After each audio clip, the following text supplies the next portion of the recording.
Hi friends, welcome to Dwarka my 23/9. ఈరోజు టమాటా పచ్చడి చేస్తున్నానండి. దానికోసం 1.5 kg తీసుకున్న ఆ టమాటాను వాష్ చేసేసి మంచిగా తుడవాలండి వాటర్ లేకుండా. తర్వాత కొద్దిసేపు ఆరనిచ్చిన తర్వాత అవి కట్ చేసుకోవాలి. కట్ చేసుకున్న తర్వాత ఒక కళాయి తీసుకొని దాంట్లో టమాటాలు వేసాను. తర్వాత ఉప్పు వేసానండి. ఉప్పు వేస్తే తొందరగా కుక్ అవుతుంది కదా. మంచిగా కలుపుకున్న తర్వాత దానికి మూత పెట్టాలండి. మూత పెట్టేసి మళ్ళీ తర్వాత మధ్య మధ్యలో తీసి కలుపుతూ ఉండాలండి, కింద మాడిపోకుండా. తర్వాత చింతపండు తీసుకొని దాంట్లో ఉన్న చింతపండు గింజలు ఏం లేకుండా కొంచెం నీట్గా చేసుకొని దాన్ని కడిగేసి తర్వాత వాటర్ పోసి నానబెట్టాలండి. నానబెట్టిన తర్వాత కొద్దిసేపు అయిన తర్వాత చింతపండుని టమాటాల్లో వేసేయాలండి. వేసి కలుపుకోవాలండి.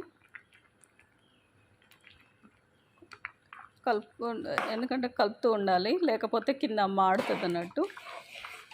ఇలా వాటర్ మొత్తం బయటికి వచ్చిందండి.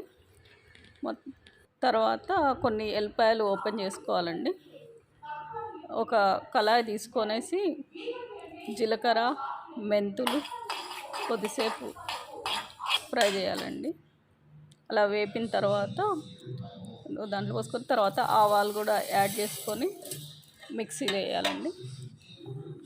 తర్వాత వాటిని మిక్సీ పట్టిన తర్వాత ఎల్లిపాయలు వేసుకోవాలండి. ఇవి డీప్ ఫ్రిడ్జ్లో పెట్టడం వలన ఎల్లిపాయ కలర్ ఇలా చేంజ్.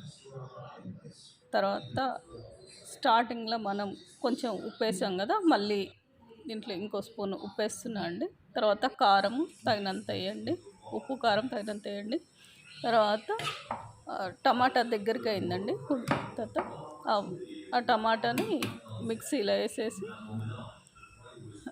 మిక్సీ చేయాలండి. మిక్స్ చేసుకున్న తర్వాత ఒక కళాయి తీసుకొని తాలింపు ఆయిల్ వేసుకొని జీలకర్ర, ఆవాలు, మినపప్పు, శనగపప్పు వేసేసి కలుపుతూ ఉండాలండి. కలిపిన తర్వాత ఇంగువ కొంచెం వేయాలండి. ఇంగువ యాడ్ చేసిన తర్వాత కొన్ని ఎండుమిర్చి యాడ్ చేయాలండి. తర్వాత కరివేపాకు కొంచెం వేయాలండి. కరివేపాకు కొంచెం వేసి కొంచెం వేగిన తర్వాత పసుపు వేసి మనం ఇంతకుముందు పేస్ట్ చేసుకున్న టమాటా ఉంది కదండి, మెత్తగా గ్రైండ్ చేసుకున్నాం కదా, అది దీంట్లో వేయాలండి. మొత్తం వేసేసి